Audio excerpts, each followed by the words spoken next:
வஞ்சகமான பேச்சு சில நேரங்கள்ல நமக்கு மிகப்பெரிய தாக்கத்தை ஏற்படுத்துது. இது நம்ம சில நேரங்கள்ல தெரிஞ்சு பேசுறோம், சில நேரங்கள்ல தெரியாமையும் பேசுறோம். ஸோ இது எந்த மாதிரியான தாக்கத்தை நம்மளுடைய ஆவிக்குரிய வாழ்க்கையில ஏற்படுத்துது அப்படிங்கிறத பத்தி தான் இன்றைய மெசேஜ்ல நம்ம பார்க்க போறோம். இது அரேசன்ஷன்.in இணையதளத்தோட யூடியூப் சேனல். நான் உங்க கர்த்தருக்குள் அன்பான சகோதரன். வாங்க இந்த மெசேஜுக்குள்ள போகலாம். ஸோ வஞ்சகமான பேச்சு அப்படின்னு நம்ம சொல்லும்போது நான் முன்னாடியே சொன்ன மாதிரி நம்ம சில நேரங்களில் தெரிஞ்சு பேசுகிறோம், சில நேரங்களில் தெரியாமல் பேசுகிறோம், சில நேரங்களில் அதன் மூலமாக நமக்கு ஒரு ஆதாயம் இருக்கும், சில நேரங்களில் நமக்கு கோபத்தில் கூட அந்த மாதிரி வஞ்சகமான பேச்சுக்களை பேச வேண்டிய சூழ்நிலை ஏற்படுது. ஸோ இதுக்கு வேதத்தில் சில எக்ஸாம்பிள்ஸும் நம்ம பார்க்க முடியுது. இதுக்கு முதல் எக்ஸாம்பிள் யார் அப்படின்னு கேட்டிங்கன்னா காயின்னு சொல்லலாம். காயின் கொடுத்த பலியை ஆண்டவர் ஏற்றுக்கலை. அதனால ரொம்பவே கோபம் அடைஞ்சிடுறாரு. கோபம் அடைஞ்சு தன்னோட பலியை ஆண்டவர் ஏன் ஏத்துக்கல அப்படிங்கிறத பத்தி அவர் யோசிக்கல. மாற்றா தன்னோட பலியை ஏத்துக்கல, ஆனா தம்பியோட பலியை ஏத்துக்கிட்டாரு. ஸோ இந்த ஆபேலை நம்ம விட்டு வைக்க கூடாது அப்படின்னு சொல்லி ஆபேல் மேல பயங்கரமான கோபம் கைனுக்கு ஏற்படுது. அந்த கோபத்துல அவனை பழி வாங்கணும் அப்படிங்கிற எண்ணத்தோட நயமா பேசி நைஸா தனியா கூட்டு போய் அவனை கொலை பண்ணிடுறாரு. இதுக்கு முன்னாடி ஆண்டவர் அவனுக்கு வார்னிங்கும் கொடுக்குறாரு, நீ நன்மை செய்தால் மேன்மை இல்லையோ அப்படின்னு சொல்லி. ஆனால் அந்த ஒரு வார்னிங் எல்லாமே காயினுக்கு ஒரு பெரிய விஷயமா தெரியல. அவனோட மைண்டு ஃபுல்லாவே எப்படியாவது வஞ்சகமாக பேசி தன்னோட தம்பிய பழி வாங்கணும் அப்படின்னு நினைக்கிறான். தான் தோற்று போன இடத்துல எப்படியாவது அந்த தோத்து போன யாரு ஜெயிச்சாங்களோ அவங்கள வீழ்த்தணும். அதுக்கு எந்த மாதிரியான தவறான காரியம் செஞ்சாலும் பரவாயில்லை அப்படிங்கிறது தான் கையினோட எண்ணமா இருந்துச்சு. இந்த எண்ணம் நம்மளுக்கு சில நேரங்கள்ல தோல்வியின் நேரத்துல ஏற்படுது. ஆவிக்குரிய தோல்வியா இருக்கலாம், இல்லைன்னா இந்த உலகத்துக்குரிய காரியங்களுக்கான தோல்வியா இருக்கலாம், இல்லை நம்ம பண்ற பிசினஸ்ல இருக்கிற தோல்வியா இருக்கலாம், சில நேரங்கள்ல சபையில நம்ம செய்யற ஊழியங்கள் ஏற்படுற தோல்வியாக இருக்கலாம். நமக்கு பிடித்தவங்களோ பிடிக்காதவங்களோ மற்றவர்கள் உயரும் போது கூட இந்த ஒரு வஞ்சகமான பேச்சு நம்மளுக்குள்ள எழுந்துருது. அந்த ஐடியா நமக்குள்ள வரும்போதே அதை வீழ்த்திடணும். ஆண்டவர் உடனே வாணி கொடுக்குற மாதிரி நமக்கும் கர்த்தர் உணர்த்துறாரு. ஆனா அந்த நேரத்துல நம்ம அதை போட்டா எடுத்துக்கல அப்படின்னு சொன்னா மிகப்பெரிய கொலைபாதகனான கையினுடைய அனுபவம் நம்மளுக்கு ஏற்பட வாய்ப்பு இருக்கு. ஸோ இந்த காரியத்தை எல்லாம் ஆண்டவர் பார்க்கலையா அப்படின்னு கேட்டா கண்டிப்பா சொல்றேன், ஸ்டார்டிங்ல இருந்து எண்டு வரைக்கும் ஆண்டவர் பார்த்திருக்காரு. நான் ஆபேலுடைய காவலனோ அப்படின்னு எல்லாம் கூட கேட்கிறாரு. ஆனா ஆண்டவருடைய பார்வையிலிருந்து கையினால தப்பவே முடியல. இதே மாதிரி நம்ம வஞ்சகமான பேச்சு மூலமா மற்றவங்களை வீழ்த்தினாலோ இல்லைன்னா அவங்கள முழுசா அழிச்சிட்டாலோ ஆண்டவர் சும்மா இருக்கிறது இல்ல. ஆண்டவர் அதற்கான தண்டனையை கண்டிப்பா கொடுக்கிறாரு. இதே நிலைமையில தான் மோசைக்கு பிறகு இஸ்ரவேல் ஜனங்களை நடத்துகிற யோசுவாவின் நாட்களிலும் ஒரு சம்பவம் நடக்குது. யோசுவா ஜனங்களை நடத்திட்டு போயிட்டு இருக்காரு. அப்போ ஒரு குறிப்பிட்ட இடத்துல வரும்பொழுது ஒரு கூட்ட ஜனங்கள், அதாவது பக்கத்துல இருக்கிற ஜனங்களே யோசுவாவை நல்லாவே வஞ்சகமான பேச்சுகள் செயல்கள் மூலமா ஈஸியா ஜோஷுவாவை ஏமாத்திடுறாங்க. ஜோஷுவாவும் அதை சரியா விசாரிக்காம அவங்க தூர தேசத்திலிருந்து வந்தவங்க நினைச்சுக்கிட்டு அவங்களுடைய வஞ்சகமான பேச்சை நம்பி உடனடியா அவங்களோட உடன்படிக்கை செஞ்சிடறாரு. அவர் செஞ்சது போதாதுன்னு இஸ்ரவேலுடைய பிரபுக்களும் அவங்களுக்கு உடன்படிக்கை பண்ணிடுறாங்க, அவங்களோட ஒப்புரவாயிடுறாங்க. ஸோ சில நாட்களுக்கு பிறகு அவங்க யாருன்னு தெரிய வருது. ஆனால் அன்ஃபார்ச்சுனேட்லி அவங்கள நம்ம ஒன்றுமே செய்ய முடியாத சூழ்நிலை ஏற்படுது. இமீடியட்டாக அவங்க தேசத்துக்கே போய் யுத்தத்துக்கு போனால் கூட அவங்கள ஒன்றுமே செய்ய முடியாத சூழ்நிலையில் ஜோஷுவாவும் ஜனங்களும் அப்படியே ஸ்ட்ரக் ஆகி நிற்கிறாங்க. பின் நாட்களில் அவங்களுக்கு ஒரு தண்டனை கொடுக்கப்பட்டாலும் அது ஜோஷுவாவுடைய லைஃப்ல ஒரு மிகப்பெரிய பிளாக் மார்க்கா விழுந்துருது. ஏன்னா அந்த நேரத்துல எல்லாத்துக்குமே ஆண்டவர்கிட்ட கேட்கக்கூடிய மோசையை போல ஜோஷுவா ஆண்டவர்கிட்ட கேட்க தவறிட்டாரு. நேரடியா அவர்களுடைய பேச்சை நம்புறாரு. ஸோ ஆவிக்குரிய மிகப்பெரிய ஸ்டேஜ்ல நம்ம இருந்தாலும் சில நேரங்கள்ல நமக்கு எதிராக வரும் சில வஞ்சகமான பேச்சுக்களை நம்ம நம்பி ஆண்டவருடைய ஆலோசனைக்கு கொஞ்சம் வழி விலகினாலும் அது நம்மளுடைய ஆவிக்குரிய வாழ்க்கையில ஒரு மிகப்பெரிய பிளாக் மார்க்கா அமையறதுக்கு வாய்ப்பு இருக்கு. யோசுவா 9ஆம் அதிகாரம் 22வது வசனத்துல யோசுவா இந்த பர்டிகுலர் வார்த்தையவே பயன்படுத்துறாரு. நீங்கள் வஞ்சித்தது ஏன் அப்படின்னே கேள்வி எழுப்புறாரு. அதாவது கிபியோனியர்கள் வந்து யோசுவாவை ஏமாத்தினது எதுக்கு அப்படின்னு கூட அவர் கேள்வி எழுப்பி அந்த காரியத்தை உறுதிப்படுத்துறாரு. ஸோ இந்த கிபியோனியர்கள் பின் நாட்கள்ல இஸ்ரவேல் ஜனங்களுக்கு ஒரு பெரிய தலைவலியா கூட இருந்திருக்கலாம். ஏன்னா பின் நாட்களை நம்ம வாசிக்கும் போது இஸ்ரேல் ஜனங்கள் நியாயாதிபதிகளுடைய காலத்துல தேவனுடைய பார்வையிலிருந்து வழி விலகி போறாங்க. ஸோ இந்த வழி விலகி போகிறதுக்கு இந்த அந்நிய ஜனங்களுடைய கலவையே முக்கிய காரணமாக கூட இருந்திருக்கலாம். ஏன்னா இவங்களுடைய சொந்த சிந்தனை மட்டும் கிடையாது, அவங்களுடைய சிந்தனையும் சேர்ந்து கலக்கும் போது பல ஜாதிகளுடைய கலவை கண்டிப்பாக கர்த்தரிடத்திலிருந்து பிரிக்கிறதுக்கான வாய்ப்புகள் இருக்கு. ஸோ நம்மளை சுற்றிலும் இருக்கிற சில அந்நிய ஆட்களுடைய வஞ்சகமான பேச்சுக்கள் சில நேரங்கள்ல நமக்கு மிகப்பெரிய குழப்பத்தையும் ஆவிக்குரிய வீழ்ச்சியும் ஏற்படுத்தும் அப்படிங்கிறதுக்கு இது ஒரு பெஸ்ட் எக்ஸாம்பிளா சொல்லலாம். இப்போ நம்மளை சுற்றிலும் இருக்கிற பல அந்நிய ஜாதிகள் இல்லைன்னா அந்நிய மதஸ்தருடைய பழக்க வழக்கங்கள் எப்படி இருக்கு, அவங்க பின்பற்றக்கூடிய காரியங்கள் என்ன, அவங்க கொடுக்கக்கூடிய விஷயங்கள் என்னங்கிறது எல்லாமே வந்து நிறைய பேர் கேட்டறிவதுல ரொம்ப ஆர்வமா இருக்காங்க. இதுல மிகப்பெரிய தப்பெல்லாம் ஒன்றும் கிடையாது. ஆனால் குறிப்பிட்ட காரியங்களை தொடர்ந்து நம்ம ஆர்வம் காட்டும் போது அவங்களுடைய பழக்க வழக்கங்கள் இல்லைன்னா அவங்களுடைய செயல்கள் நமக்கு பெரிய விஷயமா தெரியறத விட நம்ம வாழ்க்கையிலையும் அதை பின்பற்ற ஆரம்பிச்சிருவோம். ஒரு கட்டத்துல அவங்களுடைய நம்பிக்கைகள் கூட நமக்குள்ள தாக்கத்தை ஏற்படுத்தும். இன்று நிறைய கிறிஸ்தவர்களுக்குள்ள பார்த்தீங்கன்னா சில மூட பழக்க வழக்கங்கள் இருக்கு. அதே மாதிரி சில தேவையில்லாத பைபிளுக்கும் அவங்க அந்த சொல்ற காரியங்களுக்கும் எந்த விதமான சம்பந்தம் இல்லாத காரியங்கள் கூட இருக்கும். ஆனா இதை கேட்டோம்னா இல்ல இது வந்து ஒரு நம்பிக்கை அப்படின்னு சொல்லுவாங்க. ஆனா அது எந்த நம்பிக்கைங்கிறதுனா இது போன்ற காரியங்கள் பாரம்பரியமா வந்த பல வழக்கங்களை அவங்க தேவையில்லாம கேட்டறியறதுக்கு கூட இந்த வஞ்சகமான செயல்கள் வஞ்சகமான வார்த்தைகள் உள்ள நுழைஞ்சு அவங்களுக்குள்ள தாக்கத்தை ஏற்படுத்தியிருக்கு. ஸோ நம்ம வாழ்க்கையில நம்மளை சுற்றிலும் இருக்கிறவர்கள் சொல்லுகிற சில வஞ்சகமான பேச்சுக்கள் அதை நம்ம ரொம்பவே கிரகித்தறிய வேண்டியிருக்கு. அதை நம்ம சரியா கண்டறியலை அப்படின்னு சொன்னா அது நம்மளுடைய வாழ்க்கைக்கு மட்டும் இல்லை, நம்மளுடைய அடுத்த தலைமுறைக்கு கூட மிகப்பெரிய வீழ்ச்சிக்கு காரணமாக அமையலாம். எனக்கு தெரிந்து ஒரு முறை நான் விபிஎஸ்க்காக போயிருந்த போது ஒரு ஊழியத்துக்கு போகும்போது குறிப்பிட்ட நாள் அடுத்த நாள் அந்த விபிஎஸ்க்காக போகணும். அப்போ முன்னாடி நாள் நானும் எங்களுடைய அப்பாவும் 2 பேரும் சேர்ந்து நாங்கள் பேசிட்டு போயிட்டு இருக்கிற நேரத்தில் ஒருத்தர் வந்து என்கிட்ட வந்து ஒரு பழைய பிலீவர் அவர் வந்து என்கிட்ட வந்து ஒரு காரியம் சொன்னார். என்னன்னா பிரதர், நீங்கள் இந்த மாதிரி ஊழியங்களெல்லாம் ஈடுபடாதீங்க. நீங்கள் போகிற இடங்கள்ல இந்த விபிஎஸ் நடத்துகிற இடங்கள்ல யாராவது ஒரு குழந்தைக்கு அசுத்தாவை பிடித்து அந்த ஆவி உங்களை வந்து தாக்குனா நீங்க என்ன பண்ணுவீங்க அப்படின்னு ஒரு குறிப்பிட்ட வார்த்தையை சொல்லி ரொம்ப பயப்படுத்தினாரு. நான் அதை பெருசா பொருட்டா எடுத்துக்கல. நானும் சைலண்டா போயிட்டேன். அதுக்கு பிறகு அவர் எங்கிட்ட இந்த காரியம் ஏற்கல, நான் அதை ஏத்துக்கல அப்படிங்கிறத தெரிஞ்சுக்கிட்ட உடனே எங்க அப்பாவை பார்த்து இதே காரியத்தை சொல்லி உங்க மகனை கண்டிச்சு வைங்க, தேவையில்லாத காரியங்களை ஈடுபடுறாருன்னு சொல்லி ஊழியத்துக்கே போகாதீங்கன்னு சொல்லி எங்க அப்பாவை கன்வின்ஸ் பண்ணிட்டு போயிட்டாரு. ஆனா குறிப்பிட்ட நேரம் முடிஞ்சு எங்க அப்பா ஊழியத்துல ரொம்பவுமே ஆர்வமா இருந்தனால அவரு எங்கிட்ட வந்து இந்த காரியத்தை சொல்லிட்டு அவர் என்ன சொன்னாருன்னா, தம்பி ஊழியத்துக்கு போற நேரத்துல இந்த மாதிரி நிறைய போராட்டங்கள் வரும், சில வஞ்சகமான பேச்சுகள் வரும். ஆனால் இதெல்லாம் ஒரு பெரிய விஷயமா எடுத்துக்காத. நீ கர்த்தருக்காக செய்ய போனா கர்த்தர் உன்னோடு கூட இருப்பார். ஜெபிச்சுட்டு ஜெயத்தோட போயிட்டு வா அப்படின்னு சொன்னாரு. உண்மையை சொன்னா நான் நினைத்ததை விட நான் வேண்டிக் கொண்டதை விட ஒரு மிகப்பெரிய காரியமே அந்த இடத்துல செஞ்சாரு. பல பிள்ளைகள் கர்த்தருக்குள்ள வரவும் கர்த்தருக்காக எழும்பி பிரகாசிக்கவும் பெரிய காரியங்களை கர்த்தர் செஞ்சாரு. ஏன் நான் சொல்றேன் அப்படின்னா அந்த வஞ்சகமான வார்த்தையை நான் கேட்டு அந்த வார்த்தைக்கு நான் கீழ்ப்படைஞ்சிருந்தால் உண்மையிலே சொல்றேன் ஆண்டவர் மிகவும் துக்கப்பட்டிருப்பாரு.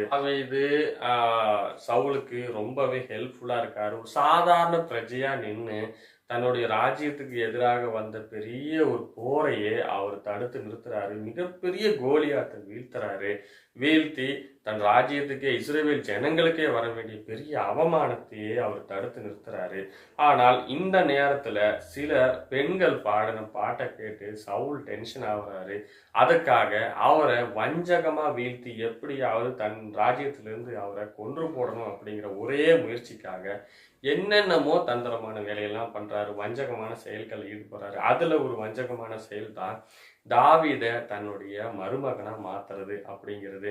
ஸோ இதுக்காக அவர் என்ன சொல்றாரு அப்படின்னு சொன்னா, பெலிஸ்தியருடைய குறிப்பிட்ட ஆளுங்களை கொன்னு அவங்களுடைய நுனித்தோள்களை எடுத்துட்டு வந்துட்டீங்கன்னா நான் என்னுடைய மகள்களை அவனுக்கு நான் கல்யாணம் பண்ணி கொடுக்க போறேன் அப்படின்னு நேரடியா சொல்லாம வஞ்சகமான செயல் மூலமாக தன்னுடைய சேவகர்களை அனுப்பி தாவீதுடைய காதில் உழுகிற மாதிரியே பேசி தாவீதை எப்படியாவது மடக்கி அவனை மனமடிவாக்கி எப்படியாவது அவனை வீழ்த்தணும் அப்படிங்கிற ஒரே கண்ணோட்டத்துல அப்படியே நடக்கிறாரு.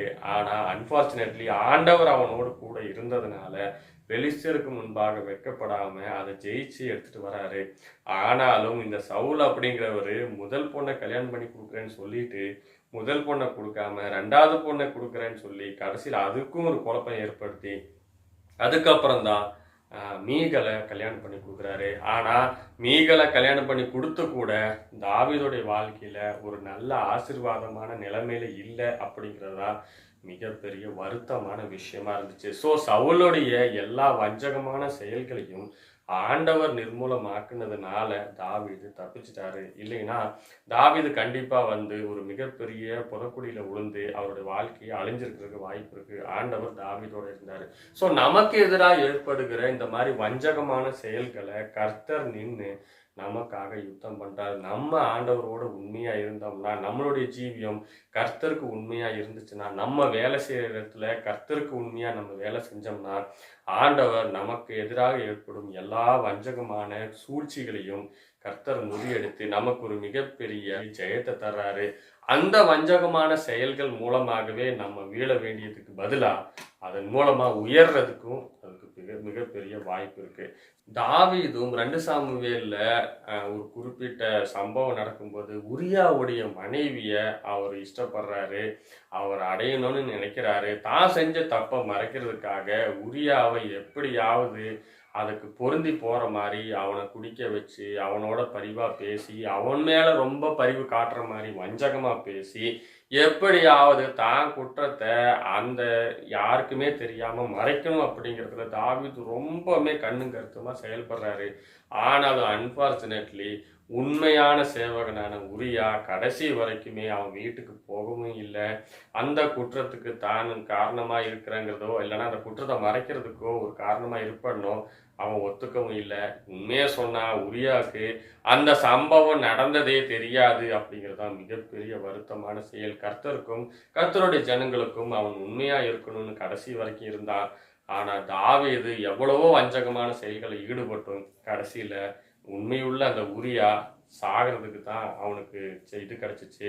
சாகிறது கூட ஒரு வஞ்சகமான செயல்கள் மூலமா தான் தாவீது செய்யறாரு. ஆனா இதையெல்லாம் செஞ்சுட்டு நைஸா பெத்சேபால கல்யாணம் பண்ணி ஜாலியா வாழலாம் அப்படின்னு எதிர்பார்த்த தாவீதுடைய வாழ்க்கையில மிகப்பெரிய அடி விழுகுது. தனக்கு பிறந்த முதல் குழந்தையே அது பலி கொடுக்க வேண்டிய சூழ்நிலை ஏற்படுது. ஆண்டவருக்கு முன்பாக குழந்தையை கர்த்தர் அடித்தார் அப்படின்னு நம்ம வசனத்துல வாசிக்கிறோம். தாவீதை போல யாருமே பார்க்கல, யாருமே பண்ணல, அதனால நமக்கு பிரச்சனை இல்லை.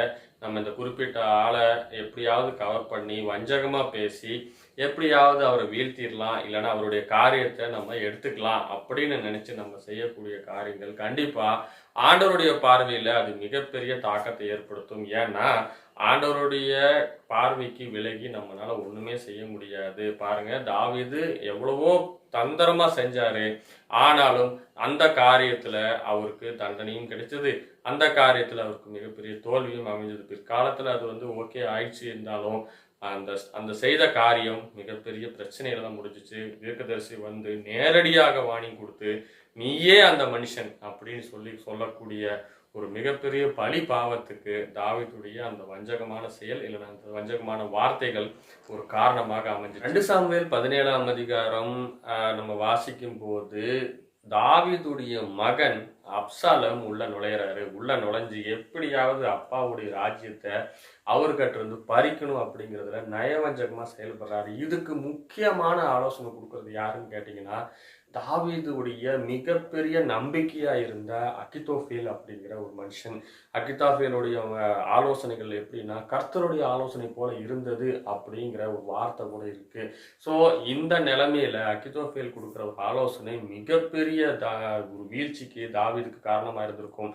ஆனால் அப்சலோம் அந்த வார்த்தையை கேட்கல அப்படிங்கிறதுனால தாவீது தப்பிச்சாரு. கர்த்தருடைய மிகப்பெரிய இரக்கம் தாவீது மேல இருந்ததுனால தாவீது அந்த வஞ்சகமான செயல்கள்லேருந்து தப்பிச்சார். நான் முன்னமே சொன்னது மாதிரி கர்த்தருடைய ஜனத்துக்கு எதிராகவோ கர்த்தருடைய மனுஷனுக்கு எதிராகவோ நம்ம செய்கிற இல்லைன்னா நமக்கு செய்கிற எதிர்க்க நம்ம உண்மையாக இருக்கும்போது நமக்கு எதிராக செய்யப்படுகிற கிரியைகள் கர்த்தர் நின்று நமக்கு ஜெயம் கொடுப்பார். ஆனால் கர்த்தருக்கு முன்பாக நம்ம உண்மையுள்ளதாக இருக்கணும். நமக்குள்ள எந்த விதமான கசப்பு வைராக்கியம் விரோதம் இல்லாமல் உண்மையாக இருக்கும்போது மட்டும்தான் கர்த்தர் நமக்காக கிரியை செய்கிறார். இதே மாதிரி ஒரு சம்பவம் தான் யோபின் வாழ்க்கையில் நடக்குது. யோபுடைய சோதனையின் நேரத்தில் எல்லாத்தையும் இழந்து தன்னுடைய சொத்துக்கள் தன்னுடைய மகன்கள் மகள்கள் எல்லாத்தையும் இழந்து பரிதபிக்கப்பட்ட நிலைமையில இருக்கும்போது யோபுடைய மனைவி வந்து சொல்ற ஒரு ஆலோசனை வஞ்சகமான ஆலோசனை. அவங்க என்ன சொல்றாங்க அப்படின்னு கேட்டீங்கன்னா, இனியும் எதுக்கு நீங்க இந்த உத்தமத்துல உண்மையா இருக்கிறீங்க,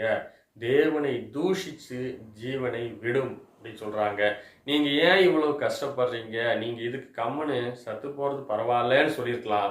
ஆனா உங்கள் உத்தமத்துல இன்னும் உண்மையா இருக்கிறீரோ அப்படின்னு கேட்டு தேவனை தூஷிச்சுட்டு அப்புறம் ஜீவனை விடுங்க, அப்படியே ஜீவனை விட்டுறாதீங்க, தேவனை தூஷிச்சு ஜீவனை விடுங்கன்னு சொல்றாங்க.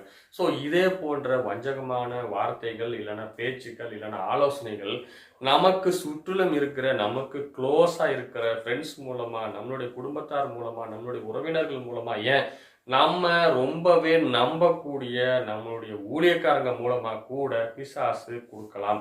இந்த வஞ்சகமான பேச்சு ஆலோசனைகளை நம்ம சரியா யோப போல கண்டறிந்து அதுக்கு சரியான பதிலை கொடுக்கும்போது மட்டும்தான் நம்ம அதுல இருந்து தப்பிக்க முடியுமே தவிர, சோதனை நேரத்துல கண்ணீரின் நேரத்துல துக்கமான நேரத்துல நமக்கு எதிராக வருகிற இந்த போன்ற வஞ்சகமான பேச்சுக்கள் ஆலோசனைகளுக்கு நம்ம கீழ்ப்படிஞ்சோம்னா அதுவே நம்ம தேவனிடத்திலிருந்து பிரியறதுக்கும் இல்லைன்னா ஆவிக்குரிய வாழ்க்கையிலிருந்து தகர்ந்து போகிறதுக்கும் ஒரு மிகப்பெரிய காரணமாக அமையும் அப்படிங்கிறதுல எந்த சந்தேகமும் இல்லை. இந்த வரிசையில புதிய ஏற்பாடுல இயேசுக்கே ஒரு ஆலோசனை வஞ்சகமான ஆலோசனை கொடுக்கப்பட்டிருக்கு. அது எங்கன்னு கேட்டீங்கன்னா, இயேசு தன்னுடைய சிலுவை பாடுகளை பற்றி பேசிக்கிட்டே வராரு. அந்த நேரத்துல தன்னுடைய மிக க்ளோஸான சீஷன் அப்படின்னு அறியப்படுகிற பேதுரு இந்த காரியத்தை கேட்டு மிகவும் ரொம்பவே துக்கப்பட்டு அவர் என்ன சொல்றாருன்னா, இயேசுவை தனியா கூப்பிட்டுட்டு போயிட்டு, ஆண்டவரே உமக்கு இந்த மாதிரி சம்பவிக்க கூடாது அப்படின்னு கடிந்து கொள்ள ஆரம்பித்தான் அப்படின்னு அந்த வசனத்துல வாசிக்கிறோம். அப்படின்னா பாருங்க, அந்த அன்பை காட்டி தேவனுடைய திட்டத்துக்கு விரோதமாகவே வஞ்சகமான ஒரு பேச்ச பேதுரு பேசுறாரு. ஆனா உண்மையை சொன்னா இயேசுவின் மேல் இருக்கிற அன்புல தான் அவர் பேசுறதா நினைச்சு பேசுறாரு. ஆனால் அந்த சூழ்நிலைய பிசாசு சாதகமா எடுத்துட்டு கர்த்தருடைய சித்தத்திலிருந்து இயேசுவையே விளக்குறதுக்கு பேதுரு மூலமா பிசாசு பேசியிருக்கான். ஆனா அந்த காரியத்தை கரெக்டா கண்டுபிடித்த இயேசு பின்னாக போ சாத்தானே அப்படின்னு சொல்லி ஈஸியா அந்த காரியத்தை சொல்லி கடிந்து கொண்டு அதை ஜெயிக்கிறாரு. முதல் படியிலேயே அதை ஜெயிச்சிடுறாரு. இதே போன்ற ஆலோசனை தான் இயேசு உபவாசம் எடுத்துட்டு வனாந்தரத்துல 40 நாள் முடிந்து இருக்கும் போதும் பிசாசு கொடுக்குற 3 சோதனைகளுமே பார்த்தீங்கன்னா வஞ்சகமான பேச்சுக்களாக தான் இருந்துச்சு. இந்த வஞ்சகமான பேச்சுக்கள்ல 3ஐயுமே அவர் தேவ வசனத்தை கொண்டு தான் ஜெயிச்சாரு. ஸோ நம்ம வாழ்க்கையில இது போன்ற ஆலோசனைகளை நம்ம மீது அன்புல சொல்றோம். நான் உங்க மேல இருக்கிற கர்சனையில தான் சொல்றேன், நான் உங்க மேல இருக்கிற அன்புல தான் சொல்றேன்னு சொல்லக்கூடிய பலரும் இருப்பாங்க. நீங்க இந்த ஊழியத்தை செய்யாதீங்க, நீங்க போய் பிசாசை தொத்தலாமா, நீங்க போய் ஜெபிக்கலாமா, அந்த மாதிரி ஆளுங்களுக்கு ஜெபிக்காதீங்க, அந்த மாதிரி ஆளுங்கிட்ட போய் ஊழியம் செய்யாதீங்க, உங்களுக்கு தான் கேடு, உங்களை கல்லெறிவாங்க, உங்களை பிடிச்சி ஜெயில போட்டுருவாங்க, இல்லைன்னா உங்களுக்கு மதிப்பு இருக்காது, நீங்க உங்களோட ஸ்டேட்டஸ் என்ன, நீங்க போய் இந்த மாதிரி ஜனங்களுக்கு ஊழியம் செய்யலாமா அப்படின்னு உங்க மேல இருக்கிற அன்புல பாசத்துல நேசத்துல கடிந்து கொள்கிற ஆட்கள் நிறைய இருக்கிறாங்க. ஆனால் அது தேவசித்தத்துக்கு விரோதமா இருக்கும். தேவசித்தம் என்ன அப்படிங்கிறத தெரிஞ்சுக்கிட்டு நம்ம ஊழியம் செய்யறது தான் ரொம்ப முக்கியமே தவிர, நம்ம சுற்றிலும் இருக்கிற நபர்கள் நமக்கு அன்பா சொல்றாங்க, பாசமா சொல்றாங்க, எல்லாமே கரெக்டா இருக்குன்னு சொல்லி சில நேரங்கள்ல வஞ்சகமான பேச்சுன்னு தெரியாம நம்ம கீழ்ப்படிஞ்சோம்னா அதுவே நம்மளுடைய வீழ்ச்சிக்கும் காரணமாக அமையும். தேவசித்தத்தை விட்டு விலகவும் அதுவே போதுமானதாக அமையும். இன்றைக்கு சபைகள்ல பல சபைகள்லையும் வஞ்சகமான பேச்சுக்கள் இருக்கு.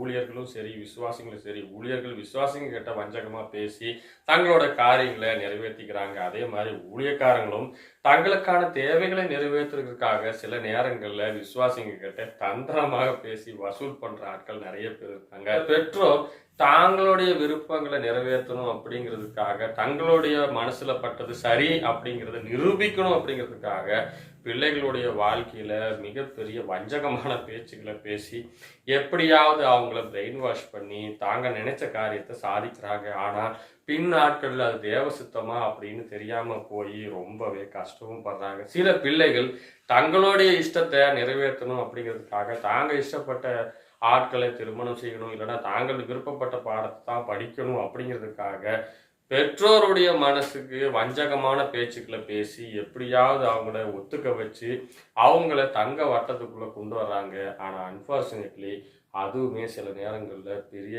தோல்வியாக தான் அமையுது. தேவசித்தம் இல்லாத எந்த காரியமே நம்மளுடைய சுய சித்தத்துல செய்யும் போது அது இந்த மாதிரி ஒரு தோல்வியை தான் அது கொண்டு வந்து சேர்க்கும். ஸோ இந்த வரிசையில் நம்ம பார்த்தா நம்மளை சுற்றிலும் ஏற்கனவே நம்ம வசனங்களில் பார்த்த மாதிரி நம்மளை சுற்றிலும் எத்தனை பேர் வஞ்சகமான பேச்சுக்களை பேசினாலும் சரி, எத்தனை பேர் வஞ்சகமான ஐடியாக்களை கொடுத்தாலும் சரி, நம்ம ஆண்டவருக்கு முன்பாக உண்மையாகவும் உத்தமமாக இருந்தோம்னா அந்த வார்த்தைகள், அந்த ஆலோசனைகள் ஒன்றும் இல்லாமல் போகும். அகித்தோப்பேலின் ஆலோசனையை கர்த்தர் ஒன்றுமில்லாமல் பண்ணது போல எவ்வளவு பெரிய வஞ்சகமான வார்த்தைகளாக இருந்தாலும் சரி, ஆலோசனைகளாக இருந்தாலும் சரி, அது ஒன்றும் இல்லாமல் போகும். ஆனால் நம்ம கர்த்தருக்குள்ள இல்லாம சொந்த புத்தியில சுயமாய் சிந்தித்து செயல்படுற நேரத்துல எப்படியாவது பேசி கவர் பண்ணிடலாம் அப்படிங்கிற நினைப்போட நமக்கு இதுல வருமானம் இருக்கு, நமக்கு இதுல ஆதாயம் இருக்கு, இல்லைன்னா நமக்கு இதன் மூலமா ஏதாவது கிடைக்கும் அப்படிங்கிற எண்ணத்தோட வஞ்சகமாக பேசுகிற பேச்சுக்கள் எப்போதுமே தேவ சித்தத்துக்கு விரோதமாகத்தான் இருக்கும். ஏன்னா அது சுய லாபத்துக்குரியது அப்படிங்கிறதுனால அது கண்டிப்பாக தேவ விரோதமாக தான் இருக்கும். தேவனுடைய ஆலோசனைக்கு கண்டிப்பாக அது விரோதமாக அமையும். இன்னொன்னு, மற்றவர்களுடைய பெரிய வீழ்ச்சிக்கும் காரணமாக அமையும். தாவீதின் வாழ்க்கையில நடந்தது போல தாவீது தன்னுடைய சொந்த ஆலோசனையை தப்பா செஞ்சு அது வஞ்சகமா செஞ்சது போல அவனுடைய வாழ்க்கையில அவனுடைய மகனே அவனுக்கு விரோதமாக எழும்பி அவனுக்கு எதிராக நின்னான். இதே மாதிரி நம்ம மற்றவங்களுக்கு எதிராக சில நேரங்களில் வஞ்சகமா பேசுவோ, வஞ்சகமான ஆலோசனை கொடுத்தவோ நம்ம ஆதாயங்களை திரட்டும் போது கண்டிப்பாக கர்த்தர் மேலிருந்து கவனித்து கொண்டிருக்கிறார்.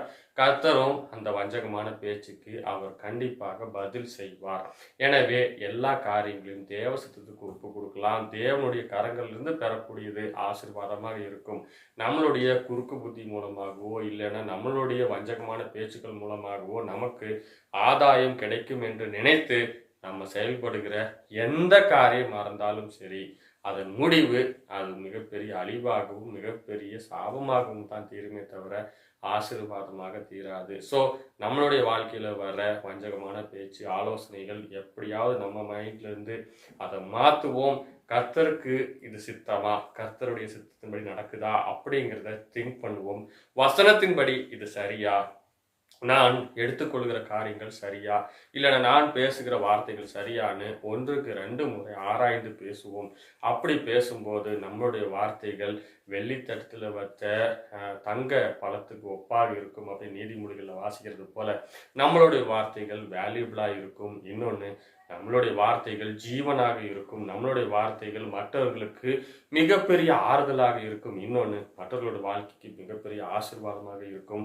நமக்கும் அது மிகப்பெரிய ஆசீர்வாதமாக இருக்கும். ஸோ இந்த வசனங்களால தேவன் நம்மளை ஆசீர்வதிப்பாராக.